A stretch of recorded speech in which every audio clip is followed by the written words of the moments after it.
right? So now let's block in some soft parts, right, in this figure here. So we have the eyes. The ears going to be included between the brow ridge and the nose, more or less. So I can block in the ears like this, right? Just behind the jawline, right? From behind the ear, I'm going to come down with the sternocleidomastoid. These are all things that we will deal with in future videos on anatomy, right?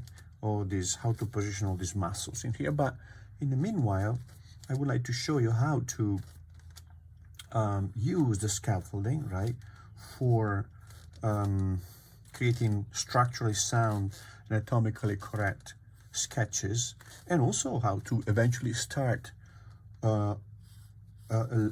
layering over this volume, muscle, external form, etc. So usually the nipple is down at the level of one head here, right? But in women, the nipple can be higher or lower depending on the size of the breast. So let's say the nipple in this case is going to be slightly lower here and here, right? So I center the nipple here because then the way I know where to put the breast. So the nipple is not the nipple, is in this case is a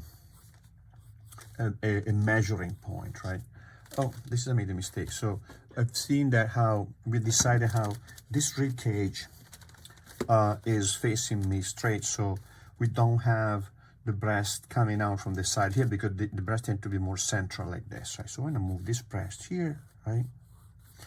Let's see how we can really reason our way through this form, right? That's the pectoralis, that's the volume of the breasts, right? And now coming down like this, this is the scapula, this is the latissimus dorsi, sorry. Now from here, we come down like this, right? And then go down to the iliac crest here. This part in here is going to be somehow stretched because the figure's leaning this way. And this part in here instead, we're gonna have a mild compression, right? Therefore, this angle is gonna be slightly more accentuated, right? So then this the rectus abdominis, blocking the rectus abdominis here, right? And then